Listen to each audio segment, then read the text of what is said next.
Muchas veces se ha hablado en el canal o hemos escuchado sobre que hay que vivir consciente y estar presente y bla bla bla, pero la verdad es que nunca he sabido cómo hacerlo hasta ahora.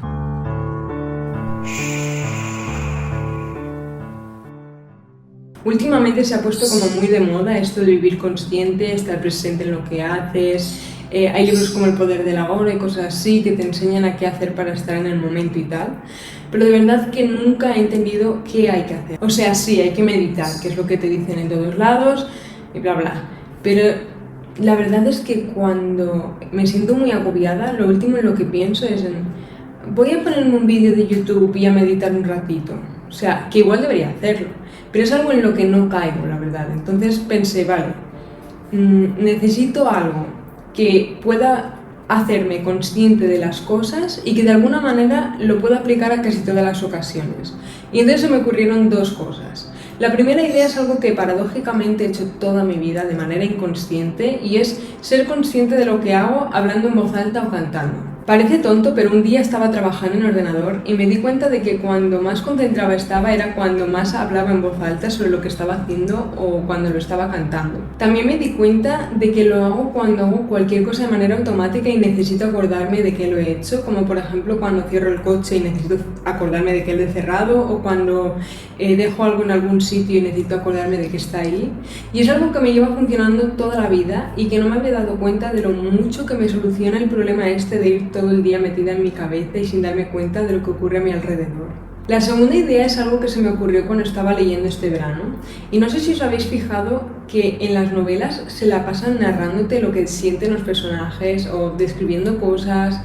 estilo entré en la habitación descalza y noté las baldosas frías bajo los pies o algo así, ¿no? Pues pensé que eso podía ser súper útil a la hora de estar presente y el ir describiendo en la cabeza lo que ves, lo que escuchas, lo que sientes e ir haciendo como una narración de lo que va ocurriendo mientras lo estás haciendo y puedes ir profundizando más o menos según lo que quieras en el momento. Si por ejemplo quieres ser consciente de tus emociones, pues puedes escribir únicamente lo que estás sintiendo en el momento, o si estás en una montaña y quieres ser consciente de tanto lo que percibes con los sentidos como lo que sientes, pues puedes ir describiéndolo poco a poco. Que sé que igual estos tips parecen un poco tontos, pero son cosas que me han servido mucho este verano y que he utilizado de manera consciente un montón, incluso cuando estaba trabajando fuera de casa, que evidentemente no he ido por ahí cantando lo que estaba haciendo, ni hablando en voz alta, ni contando nada raro, pero sí que he utilizado mucho eso de ir describiendo las cosas en mi cabeza y he podido escuchar mi cuerpo aun estando agobiada y actuar en consecuencia a lo que yo necesitaba, que básicamente es la razón por la que quiero estar presente, ¿no? Para poder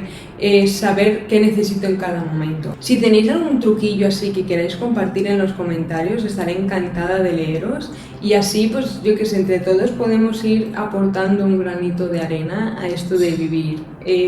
consciente y de usar trucos que a lo mejor resuenan más con nosotros o ir haciendo distintas actividades para poder vivir el día a día siendo más conscientes, ¿no? Puedes dar like al vídeo si te ha gustado, suscribirte si no lo haces y seguirme en Instagram, en el que suelo subir mis autorretratos e intento contestar todos vuestros mensajes todos los días. No puedo siempre todos los días, pero intento responderlo lo más rápido que puedo. Y espero que os haya gustado el vídeo y nos vemos a la próxima.